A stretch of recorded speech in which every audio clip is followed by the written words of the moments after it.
Everyone, welcome to Shubham Bhagat YouTube channel. मैं हूं शुभम और आज हम इसे बात करने वाले हैं DRDO 2020 स्कॉलरशिप के बारे में। तो स्कीम्स ओनली फॉर गर्ल्स के लिए हैं, तो क्या कुछ एलिजिबिलिटी क्राइटेरिया है, क्या कुछ सिलेक्शन प्रोसेस है, क्या कुछ आपको अमाउंट मिलेगा, सब कुछ आपको इस वीडियो पे मिलेगा। तो वीडियो को पूरा देखिएगा, ठीक है। तो क्या मतलब इसका जो रजिस्ट्रेशन होगा 15 अगस्त का होगा। DRDO scholarship scheme aerospace engineering, aeronautical engineering, space engineering, rocketry, avionics, aircraft engineering हर एक ब्रांच के लिए है। और आपका 15 अगस्त से लेके 15 नवंबर तक चलेगा इसका। तो कौन कौन कर सकते हैं? आप चाहे अंडर ग्रेजुएट लेवल में हैं या पोस्ट ग्रेजुएट लेवल में हैं, आप कर सकते हैं। तो क्या कुछ एलिजिबिलिटी क्राइटेरिया, क्या कुछ अमाउंट है, पहले देख लेते हैं हम लोग। उसके बाद हम लोग आएंगे क्या कुछ एलिजिबिलिटी क्राइटेरिया है, उसके बाद आएंगे क्या कुछ सिलेक्शन प्रोसेस है और कैसे, उसके बाद हम लोग देखेंगे कैसे आप अप्लाई कर सकते हैं। तो DRDO 2020 स्कॉलरशिप और स्कीम गर्ल्स आपका जो अंडर ग्रेजुएट में है aerospace engineering, aeronautical engineering, space engineering, rocketry engineering, avionics engineering, aircraft engineering. तो पहला जो है 1,20,000 पर ईयर एनुअल फीस आपको मिलेगा। अंडर ग्रेजुएट में आप चाहे BE, BTech, BSc इंजीनियरिंग में है, ठीक है। उसके बाद पर मंथ आपका 15,500 पर मंथ। सब्जेक्ट अगर किसी में होता है तो मैक्सिमम आपको, अगर होता है तो 1,86,000 आपके आसपास मिल जाएगा, ठीक है। पोस्ट ग्रेजुएट के बाद बोल रहे हैं इस तो पोस्ट ग्रेजुएट में आपको पर मंथ मिलेगा 15,500 पर मंथ। एंड ईयरली देखा जाए तो आपको 1,86,000 पोस्ट ग्रेजुएट के लिए। और इसका मतलब स्टूडेंट जो हो गए आप लोग होंगे, आपको बेसिकली रेगुलर होना है, ठीक है। रेगुलर कोर्स में इसको आपको जो है आपको इनरोल करना है। एलिजिबिलिटी क्राइटेरिया क्या कुछ है?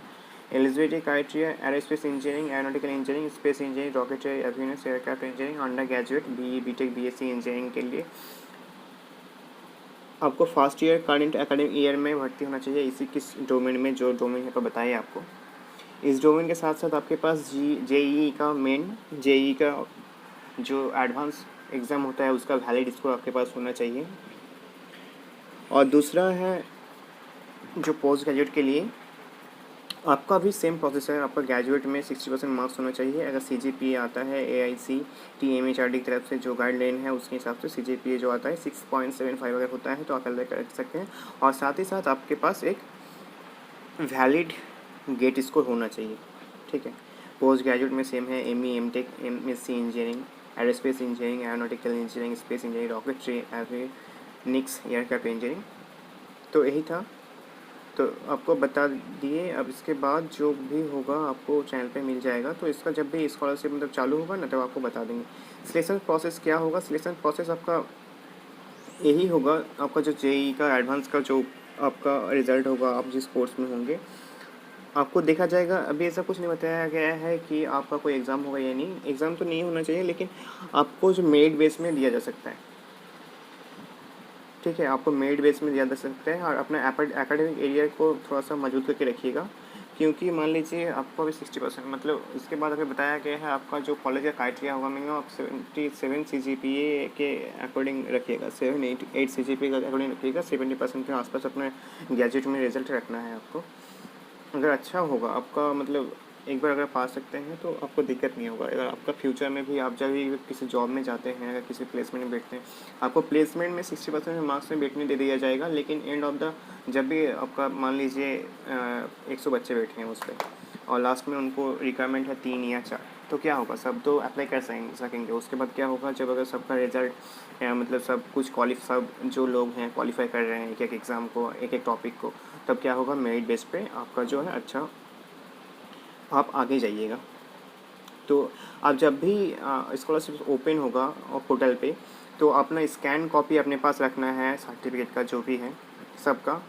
और उसके बाद जब भी अप्लाई होगा आपको बता देंगे। आधार कार्ड आपके पास रखना है। एडमिशन रसीद जो होता है उसको आप रखिएगा, एडमिशन स्लिप को मैक्सिमम 500 KB के अंदर। फीस डिटेल्स जो भी फीस आपका है 500 KB के अंदर। सर्टिफिकेट इंस्टीट्यूशन का 500 KB के अंदर।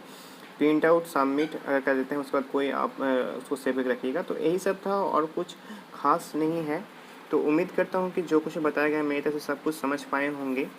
अगर इसके बाद भी कुछ डाउट है तो कमेंट बॉक्स में पूछ सकते हैं। अगर अच्छा लगता है दोस्तों शेयर कर दीजिएगा। और चैनल पे नए आए हैं तो चैनल को सब्सक्राइब कर लीजिएगा। तो इसी के साथ जो है वीडियो समाप्त करते हैं, फिर से मिलते हैं नए वीडियो में। Thank you so much for watching, have a great day.